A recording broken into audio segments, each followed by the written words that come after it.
full confession, I don't know if it's in the notes. I was a former LDS missionary and former Mormon, so I grew up that way. Oh, awesome. It's been a long process undoing. So. The normal Mormons or the extreme Mormons? I was born and raised in Utah, and I served an LDS mission in Guatemala. Okay. But you weren't FLDS. No, I was not FLDS. No, I was not FLDS.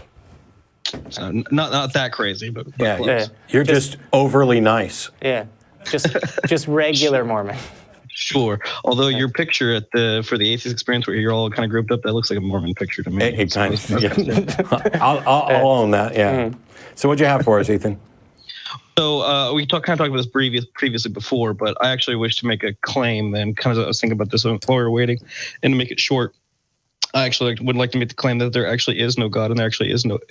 I have evidence of such that I have been using recently in my own kind of experiences with the missionaries and with my discussions recently. Sure. I'm doing my own kind of internal kind of a self journey on my end, and I've recently been shedding my faith, if that makes sense. But the evidence I have essentially for it is similar to how evolution works, which changes over time from external pressures. No, as far as I have studied, and this is covering just the majors so far. I've not gone to, every religion because I don't think that's possible.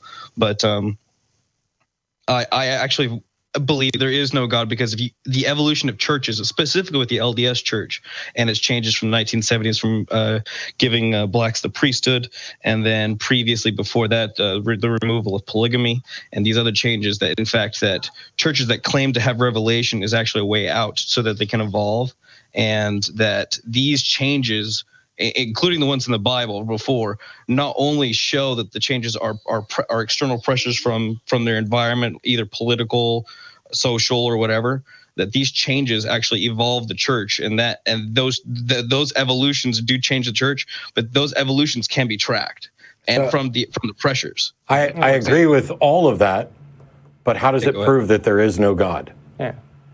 Well, in the same way when we watch evolution with creatures, right? We know. I would say it proves that there is no God as of yet. Would be the correct term, I guess you would say. So this would nullify any current major religion, and any religion that would come up to say, well, my God doesn't follow any of those constraints would be so neutered of any real practice. It would fade out over time anyways. I agree. What you're saying is essentially very similar to my own position when I'm defending strong atheism, the belief that there is no God. Mm. However, even if you nullify every religion, first of all, the thing we talked about beforehand is, why will I not say that I know there's no God with certainty? And the answer is because I don't think you can have absolute certainty about anything. Mm. But even to the extent that I agree with you that this perhaps nullifies religions, it does not demonstrate that there is no God out there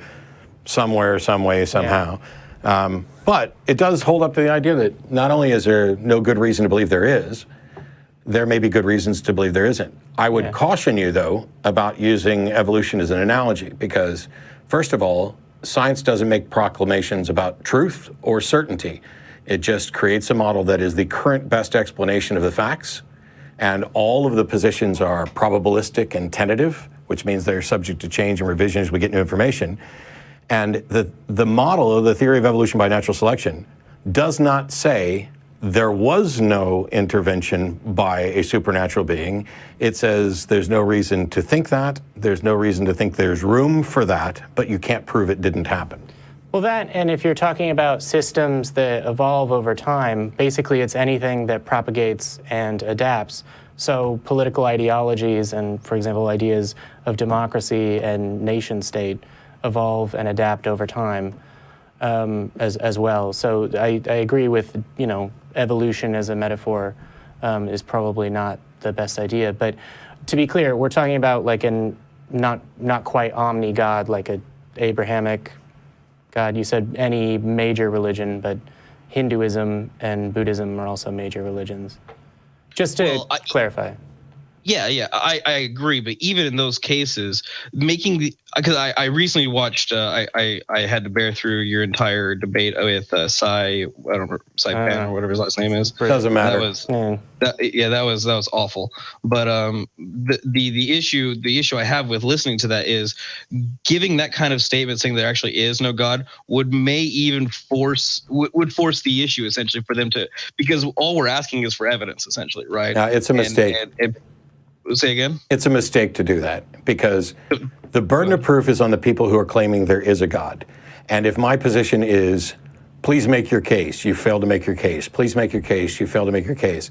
If I then say there is no God, I have now adopted a burden of proof that I probably cannot meet, and certainly can't meet under all conditions. So what it does is it shifts the burden of proof from where it should be. It's like walking into a courtroom and saying, I don't have any obligation to prove that I'm innocent, but I'm going to prove that I'm innocent. And if you adopt that and fail to meet it, all you've done is give ammunition to the opposite side, and it's a strategic, and it really is kind of an intellectual problem, because it may be impossible to prove that you're innocent. And in most cases, when we're talking about gods, we're talking about things that are ultimately unfalsifiable, that there is no way to demonstrate that they're false, which is a separate issue from whether or not it's possible to demonstrate that they're true. And for most people who believe in a God, the God they believe in should be easily demonstrated to be real. And the fact that they continue to fail is not only reason to not believe them, but reason to believe that they're probably wrong. I would agree, but in this context, on the strategy behind it, anyways, my thinking essentially behind it when I was watching that isn't the audience more of the arbiter of the outcome, right? Of who actually won the debate, or whoever's listening right now, they're the ultimate arbiters of the truth. I mean, in their own head, in their own mind, they're listening, right? But I don't care. Well, I mean, I'm not going to a debate to win. I'm going to a debate to have an honest discussion and let people make up their mind and make the best case and do it in the best way. To potentially be convincing to people. But if I walk out and 99% of the audience thinks I win or thinks I lose, first of all, the people who were actually there live aren't even really the whole audience. I mean, when I'm debating Cy is not my audience. And most of the people in that room probably aren't either. It's the people who are openly considering things, who may agree with him and be sitting there watching him get shellacked, and then say, hang on, maybe I better reevaluate my position. That and the audience may not be the best judge of debate technique, so you got to measure your own skill. Well, maybe it's more of I'm always under the opinion that actually the effectiveness of changing people's minds determines on whether you're successful or not whether the debate is actually structured or format, but when you're changing minds, there's more power behind that. Eventually, sure. we'll reach the ultimate goal where this isn't a problem anymore, right? I would hope. And the more minds we change, the faster that the quicker we can have that resolution is essentially what I'm going for. So let's say you're still a Mormon. And somebody comes up to you and says, how can you believe all this stuff? There is no God. And you ask them to prove that there is no God. Do you think that what you've offered in defense of what you defended really was there's no reason to believe that this is true? It's not the same as defending there's reason to believe this isn't true, which is also different from this is demonstrably false. And so for people who already believe, basically saying there is no God is saying, I can prove you wrong. And if you fail to do that, you may actually get them to be more convinced. We know that since people have made a public profession of what they believe, they're less likely to change their mind. Mm-hmm. And what I'm relying on in conversations is something loosely akin to mirror neurons. That right now there's somebody sitting at home listening to this who absolutely agrees with you on what we should do and what's going to be effective. And by me addressing you directly and pointing out where I disagree, you may never change your mind. But that person who's not live on the phone, who isn't likely to get defensive, may go, you know what? I think maybe that might be right about strategy. And likewise, the opposite could happen as well. Well, I understand where it likely could be the other side, but specifically with my own religion, that's why I tackled mine first, and that's why I kind of go that way. When confronted, I can tackle one of the biggest tenets to religion is revelation, especially with the LDS Church. I mean, not every faith believes in revelation the same way, but specific, and then this is where you would have to go case by case with the tenets of every religion. But often you talk about, we don't have beliefs, but degrees of confidence, or, degrees of belief or degrees of confidence, right? I am fairly confident that one way or another, that ultimately there is no God, right? Ultimately there is none. So my confidence, essentially, I want to provoke that bear long enough, because the hope is either that I will either have an honest discussion and I convert them, or B, I genuinely express, as with my missionaries, that through this poking of the bear, for example, that God would eventually reveal himself and actually show himself. How do you know it's not going to happen tomorrow? That's not going to happen, right? I'm fully confident that's not going to happen, right? How can you be confident that it's not going to happen tomorrow?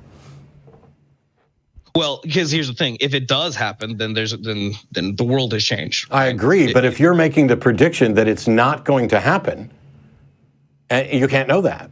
Yeah, how would you defend that if they said, well, you're making that prediction, how do you know that it's not going to happen tomorrow, right? Like, what is your process for determining that? Because they're going to examine your process for coming to a conclusion instead of questioning their own. So as a point of evidence, part of this prediction model that I have, essentially, is I actually believe that within the next probably 20 years, the LDS Church will accept gays, will have women as members of the priesthood. Okay, but what the hell does that have to do? Which is not currently allowed. Say again? Yeah. Well, no, that doesn't seem to address the question at all. If you're predicting, it's an interesting prediction. Fingers crossed, maybe it'll happen tomorrow. Hopefully, I thought you were going to say won't exist, which would be interesting. But in what way does that answer the question when you say, oh no, there won't be a God revealed tomorrow, to a person that you're trying to persuade to doubt their faith, and they ask you, how do you know that? Well, what do you...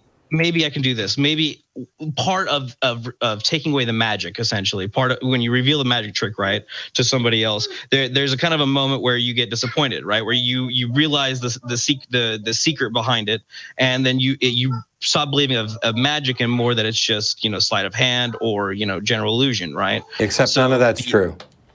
Well, correct. Wait, what do you mean by not? So I'm a magician, among other things. And I have done tricks for people where they thought that I was possessed by spirits or using dark energy. And at the time I was a fundamentalist Christian and I didn't want anybody to think I was relying on Satan. So I would then expose the trick and show them how I did it. Do you think that their response was to say, oh man, okay, now I get it?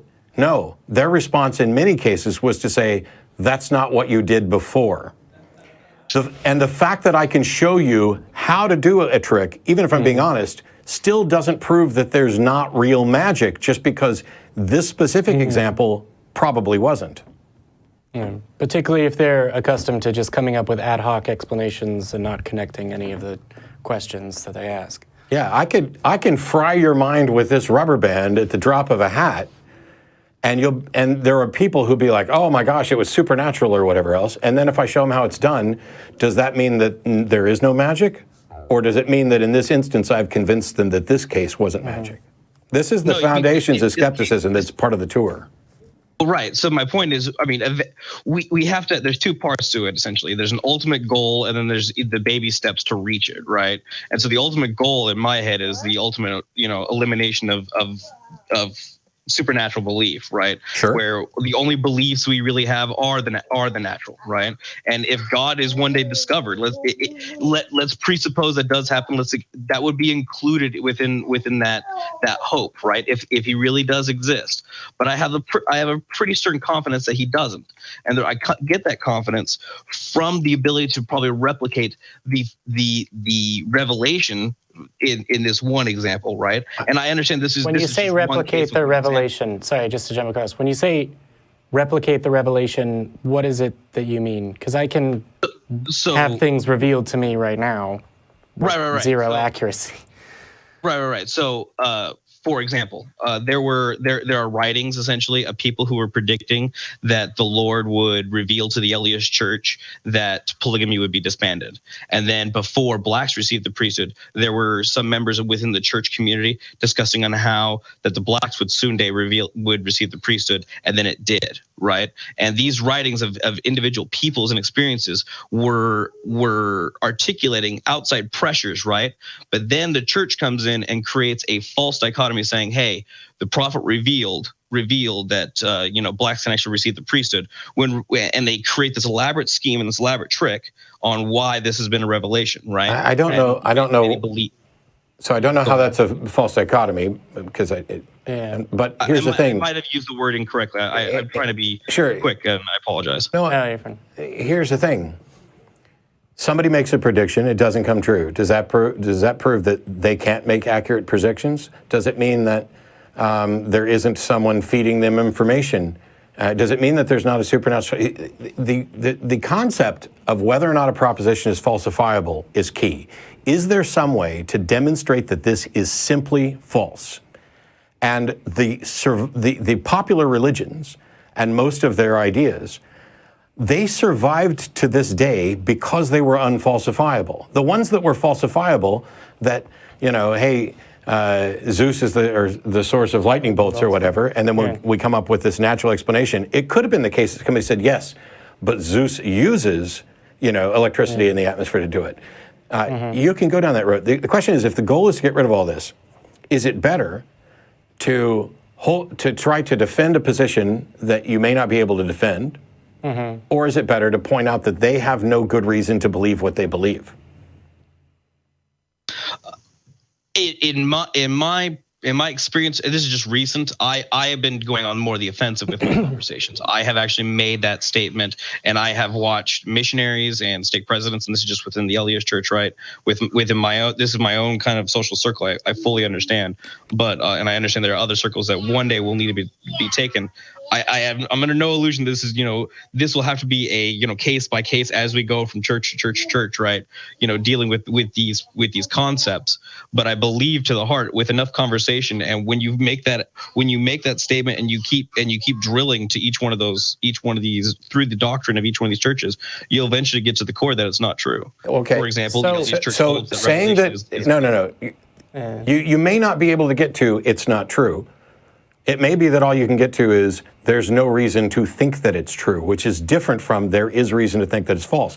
What if you convince these Mormon missionaries that the Mormon church is corrupt, and then they become Baptists? Yeah. Well, my goal, by the way, is not to get people to come to the conclusion that there is no God. It's to get people to recognize that they believe things that they do not have good reason to believe. Yeah. And once you get that realization across, they don't believe those things anymore. You can't believe something unless you're convinced there's a good reason. You don't just want to change the answer to the equation, you want to change the way that they solve it.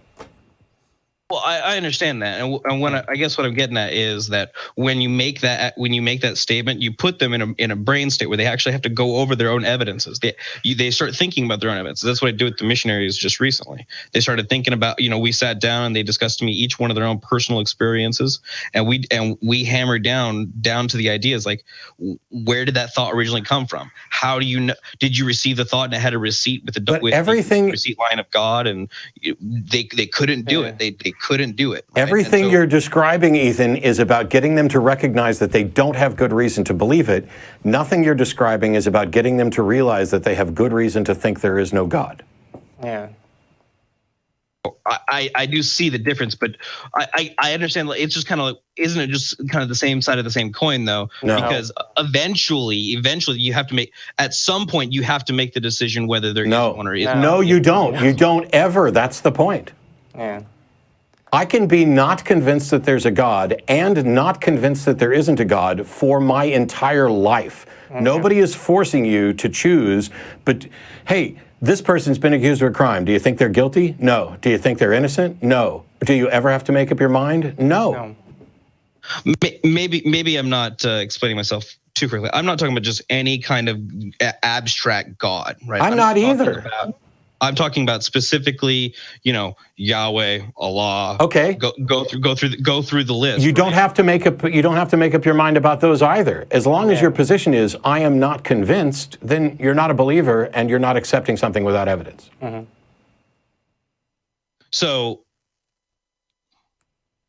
I do see where you're going, but I feel like people like the individual we discussed earlier, and even Jordan Peterson, because I know you're going to discuss him later, that he will filibuster for 15 minutes. So what? And tap dance and give tap dance around the issue and explain why we may believe, and he'll describe everything. But if he's going to tap dance around, can't he tap dance around and point to weaknesses in the way that you've presented evidence for your claim?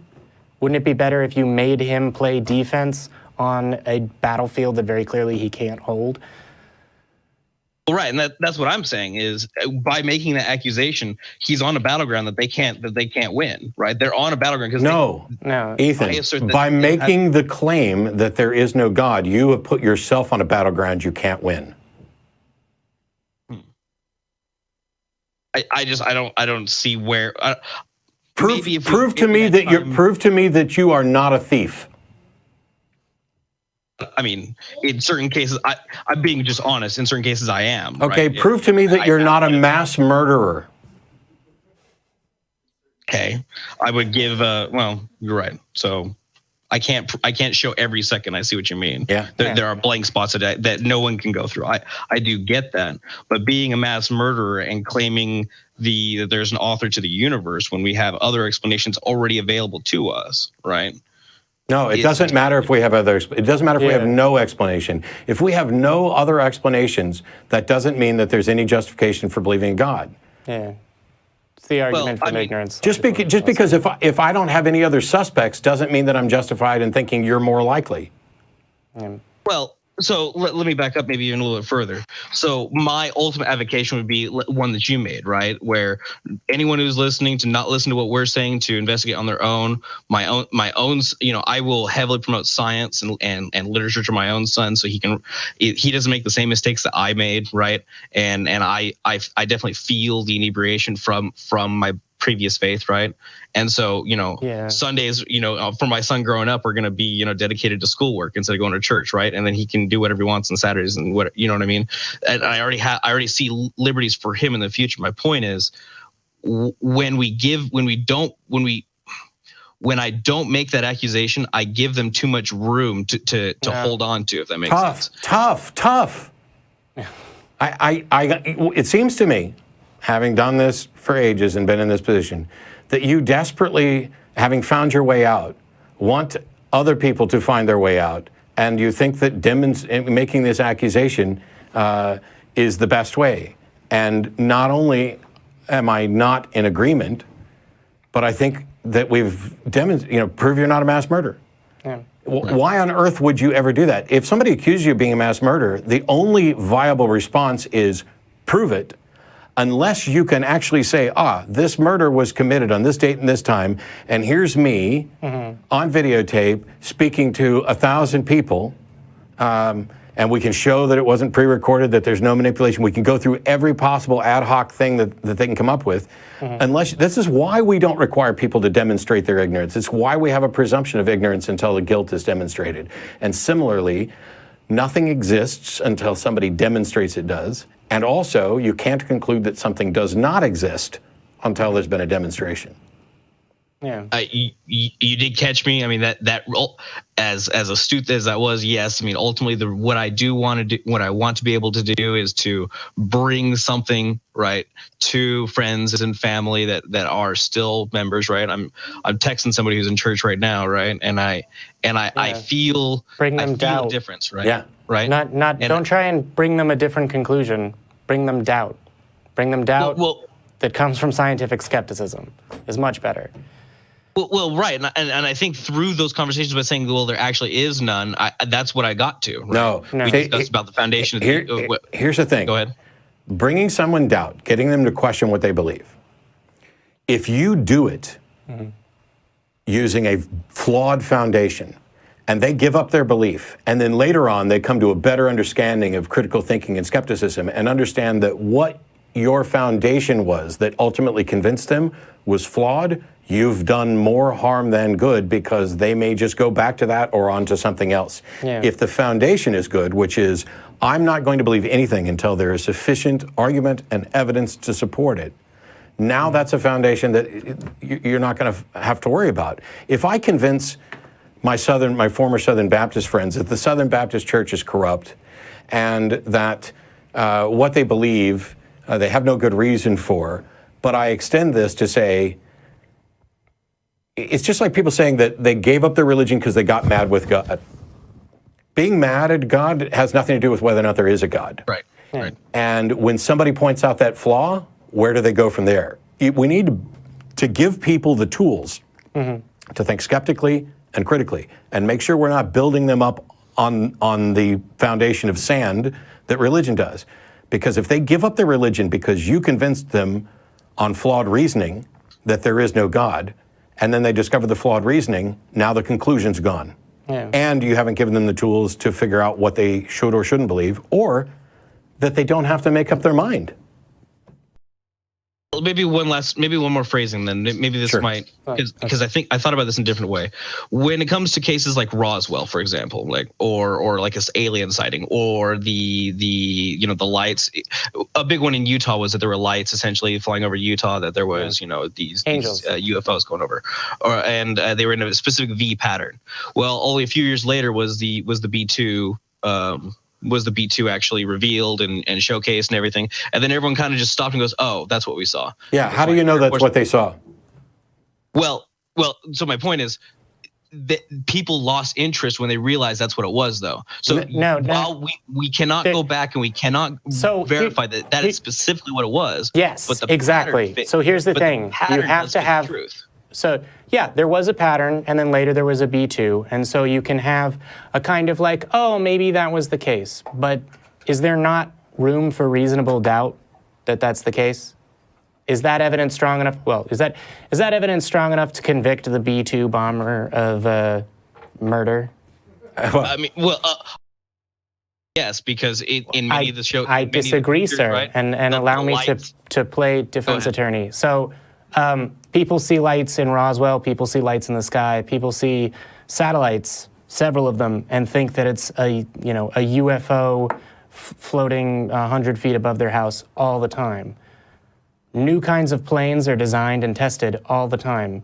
Is it possible that there was a different design that wasn't the B2 that was tested on that night, where they saw the thing, it for whatever reason didn't work out, and then later there's the B2? Is it possible that it was a different kind of plane that was designed by the Navy or whomever? Well, no, I mean, is there reasonable doubt? Yes. In a broader sense, yes. But what I'm specifically talking about is the sightings by Michaels Air Force Base. When we're not talking about the general sense, we're talking about the problem. Sightings. The problem. Accusation. Right. You have unjustified certainty. Ethan. Yeah. The problem is you are making an abductive argument, an argument to what is the best explanation. That is not anything that you can ever issue with certainty, and it's not necessarily the best thing, because even if you were to convince people that what they saw was a B-2 bomber or something early like that or whatever else, how does that prove there aren't aliens and that they're not visiting the Earth? That's not what I'm getting at, though. That's what I'm getting at. Yeah. And when you are going for the ultimate, there is no God, it is what you're getting at. You're just avoiding it in the analogies. So here's the thing, Ethan. What I would say is, I don't think you're making an irrational argument that's entirely off the wall. Oh, I saw lights, therefore planets are exploding or whatever. But the level of certainty that you're applying to your conclusion is not justified by the evidence. You can come to the conclusion, yeah, it was the B-2 bomber, or yeah, it was probably the B-2 bomber or something. And I'm fine with that. But right now what you're saying is, yeah, and now that we know it's the B-2 bomber, you don't know that. Well, it's powerful enough to get those crowds to disperse and stop watching the lights coming in from B-2s, right? Are they from B-2s? Is a thing, and that's what I'm getting at, is that while no, it does not rid people from going out and watching in other places and in other aspects. It doesn't even solve the case you're talking about. Yeah. Ethan, that's the point. It doesn't even solve the case you're talking about. On March 2nd, a bunch of people saw these lights. And on May 2nd, that we discovered the B-2 was flying around there. Does that prove that that's what they saw? Does it prove without a shadow of a doubt? No. Well, you were the one that was originally talking about certainty, but you were the one originally talking about certainty, but does it even demonstrate that that is the case? Just because it is a likely and even probable explanation, can you say with any certainty, in any strong confidence, that what this person witnessed is in fact this other thing? Yes, I mean, you can't.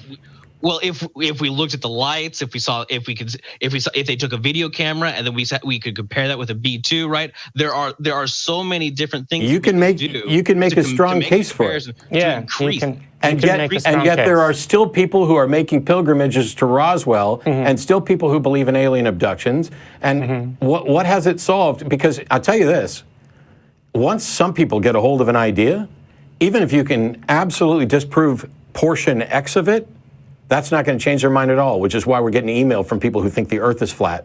It's why why there are countless denominations even within Christianity, because when something was exposed, instead of saying, wow, I don't have a good reason to believe this, they just went, nope, that church is the problem.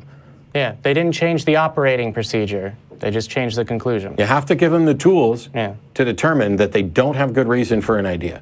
And on that note, we've got 5 other calls waiting, and we're just kind of going in circles now. I appreciate the time. Thank you. Yep. Thanks.